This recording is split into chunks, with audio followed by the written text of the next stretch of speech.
Vasudeva Narayanam Namaskritya Naram Chaiv Narottam Devim Saraswatim Vyasam Tato Jayam Tirye Nashtapraeshu Bhadreshu Nityam Bhagavata Sevaya Bhagavati Uttam Shloke Bhaktir Bhavati Nashtaki.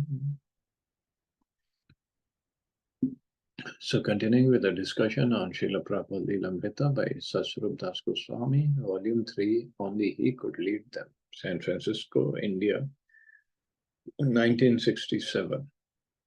Chapter 26, Swamiji's Departure. So Prabhupada is in San Francisco at the beach house, and the devotees had wonderful Rath Yatra festival, first Rath Yatra in America.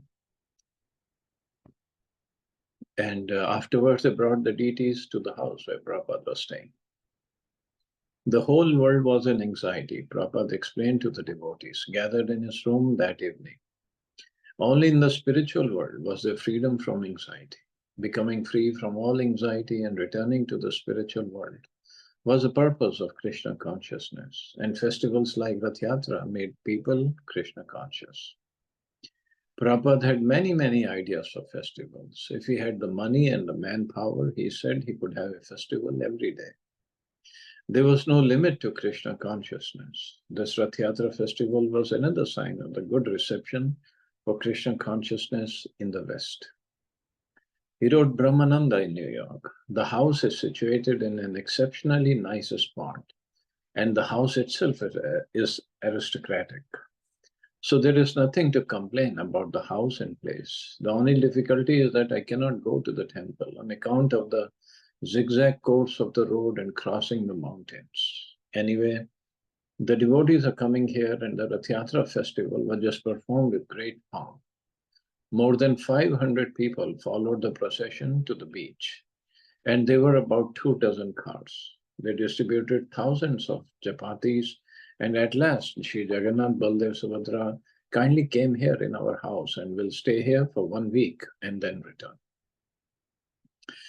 Srila Prabhupada still talked of going to India. He had virtually made up his mind to go. The question now was when, and whether by the western route via Japan or the eastern route via New York. The grey skies and unseasonably cool temperatures of Stinson Beach were a disappointment. His health was still poor. He even spoke of dying. It didn't matter whether he died in America or in Vrindavan, he said. If a Vaishnav dies in Vrindavan, the land where Krishna appeared, he is assured of joining Krishna in the spiritual world. Yet when Lord Chaitanya had travelled outside Vrindavan, his devotee Advaita had assured him, wherever you are is Vrindavan. To be always absorbed in thinking of Krishna was also Vrindavan. So if he were to pass away while preaching Krishna consciousness anywhere in the world, certainly he would still attain to the eternal Vrindavan in the spiritual sky. Nevertheless, Prabhupada wanted to go to Vrindavan. It was the best place to die or to recuperate. Besides, he had a plan for bringing his disciples to Vrindavan for training. He expressed his plan in a letter to Sumati Mukherjee, the owner of Scindia Steamship Company. I am thinking of going back to India as soon as I get sufficient strength. I am now considerably old. I'll be 72 years next September. But the work which I have begun in the Western world is not yet finished, and I require to train some of the American boys to preach this cult all over the Western world. So if I return to India, I'll have to take with me some of the boys for training. They're all nice boys to take up the training, so your cooperation in this connection is greatly needed. You have already allowed my men from India free passage. Similarly, if you allow free passage for some of my American disciples, they can come to India and take training from me at Vrindavan. The idea is that in this old age, I do not know when death will overcome me, and I wish to die in the last days of my life at Vrindavan. Prabhupada told Kirtananda, Hagriv and others that he would take them with him and show them the sacred places of Krishna's pastimes. With the New York Temple's building fund, he would start his American house in Vrindavan. I may come to Montreal, perform the opening ceremony of installation of Radha Krishna Vigraha. Then I may go back to India for 6 months, as there is a program for construction of an American house for training preachers at Vrindavan. Vrindavan is the only solitary transcendental abode within this universe where Krishna consciousness automatically reveals. Therefore, I have a great hope to train some of my disciples for preaching work, even in my absence. I am now an old man and attacked with serious disease. I may be overcome by death at any moment. Therefore, I wish to leave some trained preachers so that they can do the work of Krishna consciousness in the Western world. That is my ambition. I hope you all pray to Krishna so that I may be able to execute my duty properly. Can you believe? I mean, in 66, he started the movement, he registered it, and in 1967, July, he's talking about, okay, um, I may die very soon and just want to train some of my disciples for preaching work. 1 year only, from scratch.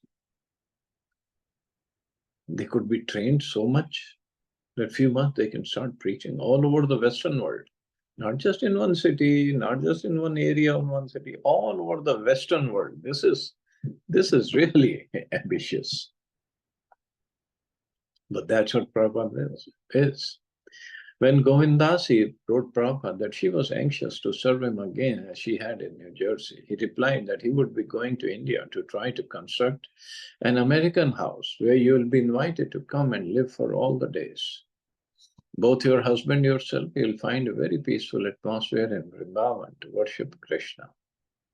And he wants to take up this construction project of an American house. Wow. Waiting for sufficient strength to travel, Prabhupada continued his daily routine at Stinson Beach. 1 or 2 at a time, devotees would visit him from San Francisco. His morning walks on the beach, his sitting to take in the sunshine, whenever it peeked through the clouds, and his evenings of kirtan, reading in the living room, remained undisturbed and peaceful.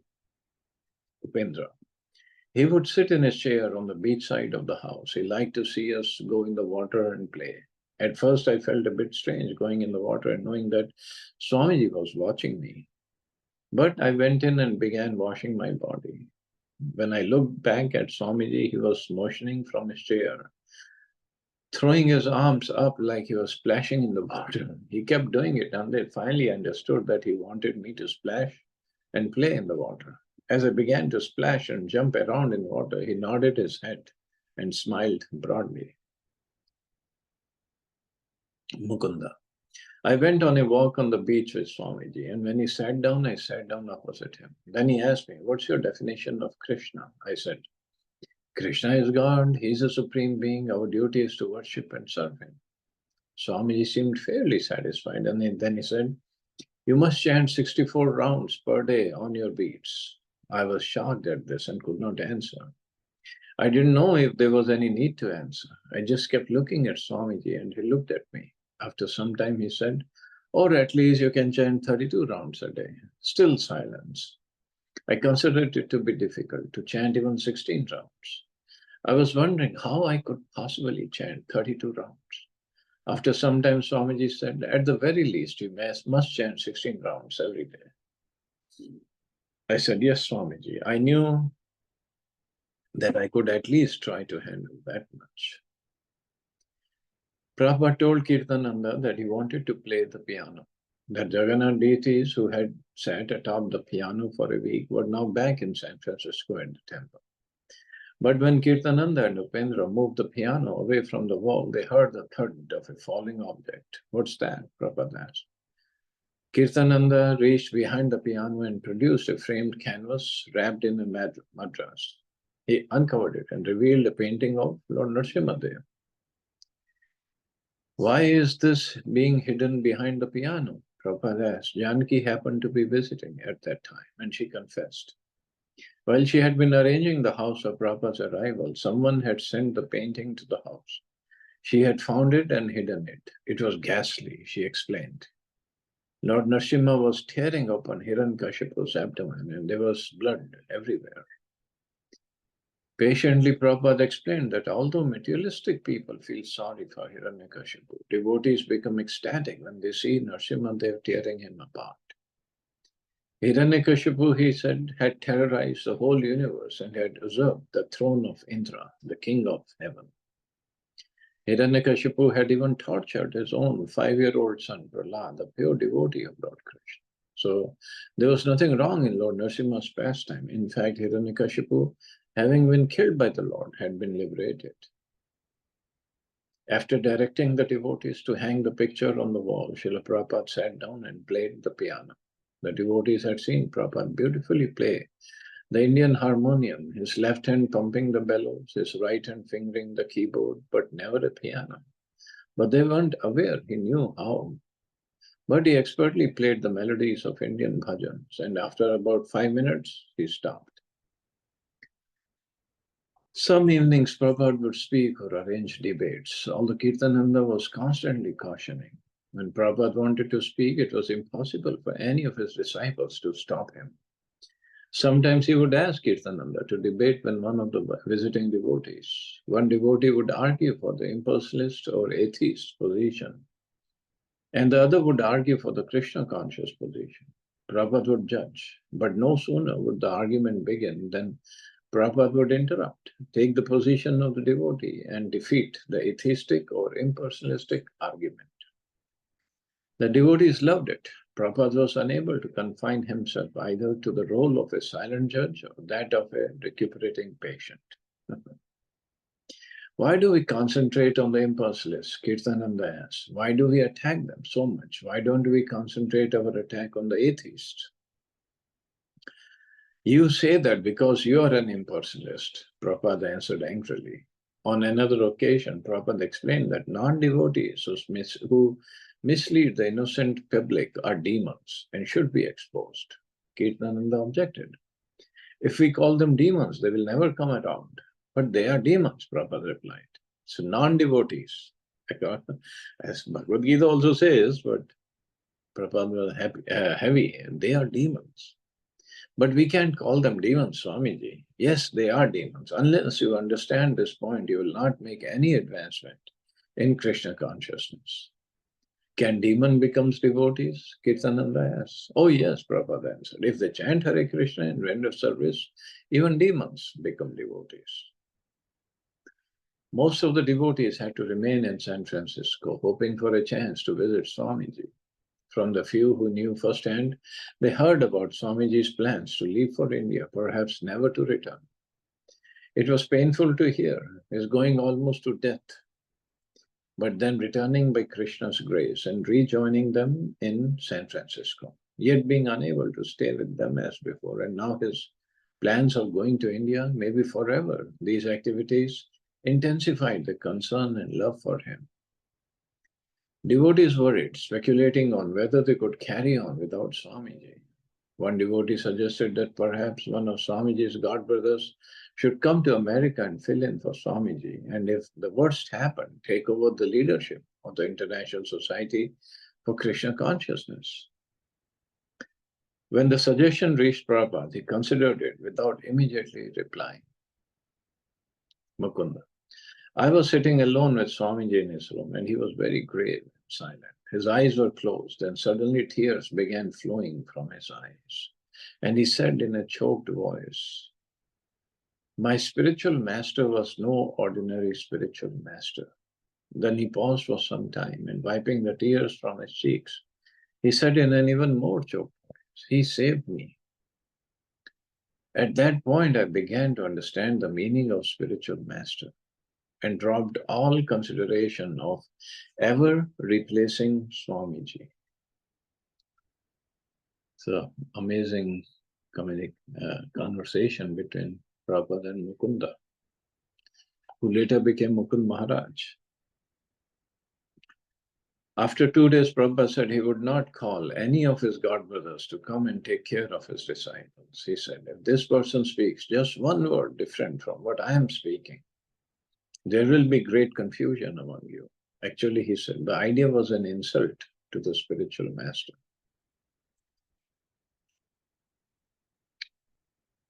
Prabhupada said that he would initiate the new followers in San Francisco and ask that they come one at a time and stay overnight.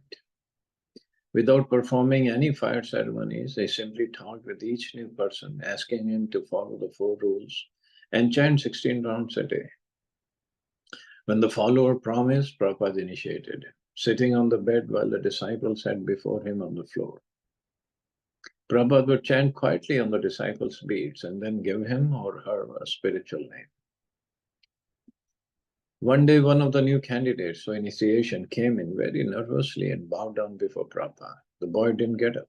You can get up now, Prabhupada said. So you want to be initiated? The boy said yes and began chanting, not knowing what else to do. I'll chant on your beads, Prabhupada said. After chanting for 10 minutes, he returned them, saying, your name is Aniruddha. What does that mean? The boy asked. He's a grandson of Krishna. Do you have any questions? Aniruddha couldn't think of anything. He had already forgotten his name, and Prabhupada said he could go.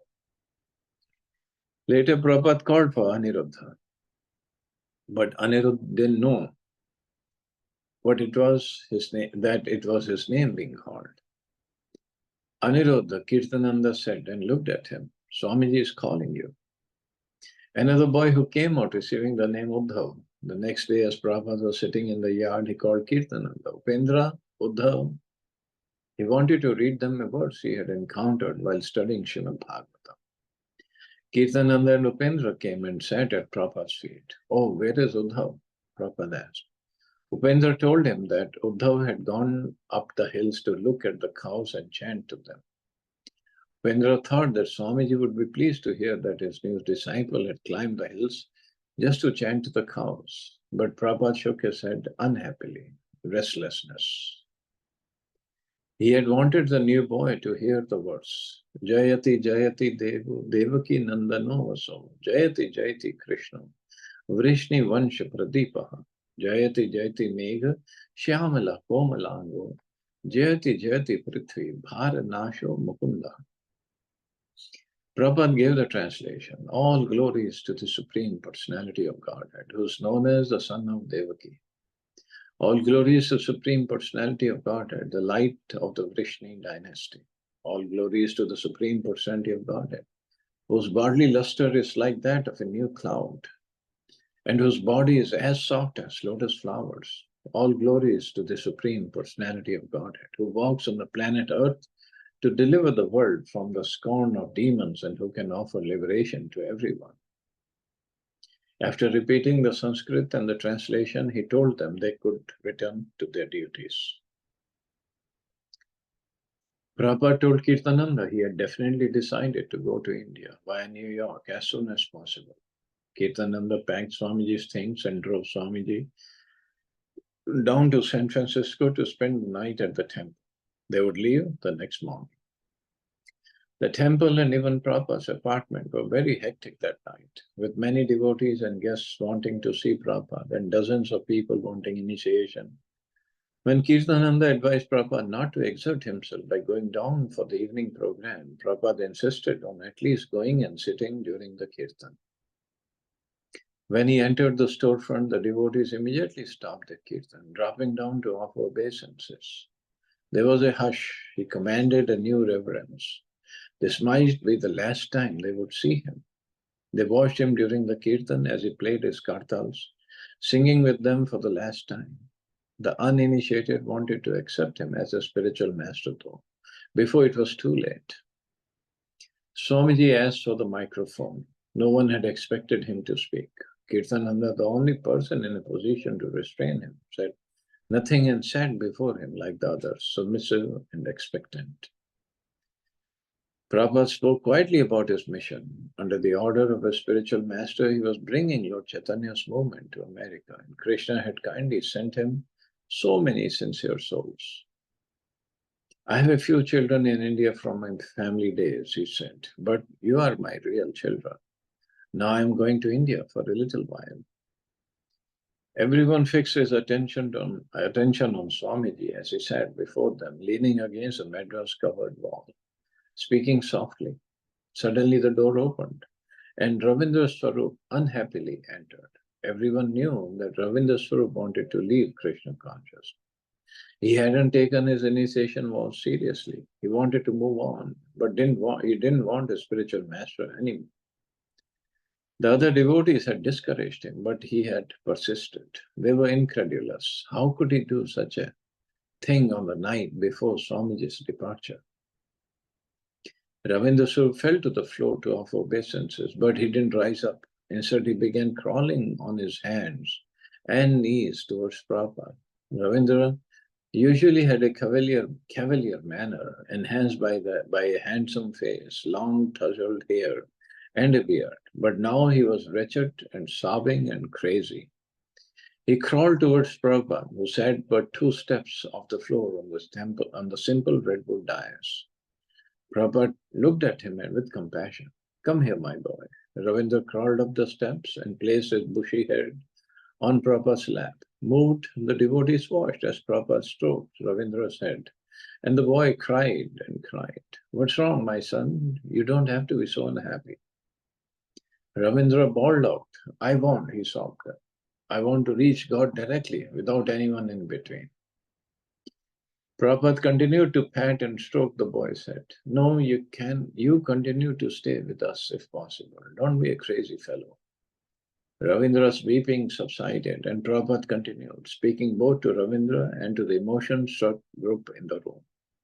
"I'm an old man," he said. "I may die at any moment. But please, you all carry on this Sankirtan movement. You have to become humble and tolerant. As Lord Chaitanya says, be as humble as a blade of grass and more tolerant than a tree. You must have enthusiasm and patience to push on this Krishna-conscious philosophy." Suddenly, Ravindra's tears were gone. He jumped up, he dejectedly stood, hesitating for a moment, and then hurried out the door, banging it behind him. Ravindra's dramatic exit from Krishna consciousness shocked the devotees. Prabhupada sat still and continued speaking to them gravely, asking them to stick together and push on the movement for their own benefit and for others. Whatever they had learned, he said, they should repeat. See what Prabhupada had to deal with all this. And Ravindra Swarup Prabhu, yes, he left, but he came back and he became a guru also. He's still a guru. And wonderful scholar, if you listen to his lectures. And humorous, very humorous, but scholarly lectures he gives. Amazing, amazing. He lives here in Washington, D.C. They realized, perhaps for the first time, that they were part of a preaching mission, a movement. They were together not just for good times and good vibrations. They had a loving obligation to Swamiji and Krishna. Prabhupada returned to his apartment, which soon became chaotic. It was late. Many people wanted initiation. Mukunda, Jayananda, and other temple leaders tried to determine which candidates were sincere. They selected candidates, half a dozen at a time, and allowed them into Prabhupada's room. Prabhupada sat behind his little desk, chanted on each person's beads, and returned them, giving each person a spiritual name. Kirtananda requested him to stop. Further initiations could be done through the mail, but Prabhupada said he would continue initiating whoever was present. Mukunda and Jayanand set priorities. Some persons had been waiting months to be initiated and were obviously sincere. Others would have to be turned away.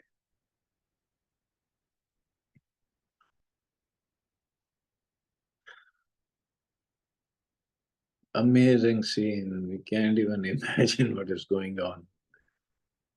But I guess we have to stop here. See anybody have any questions or comments?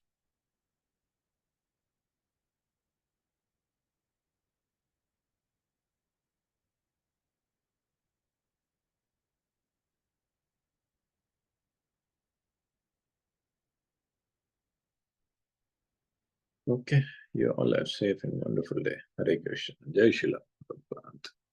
Hare Krishna. Hare Krishna. Thank you.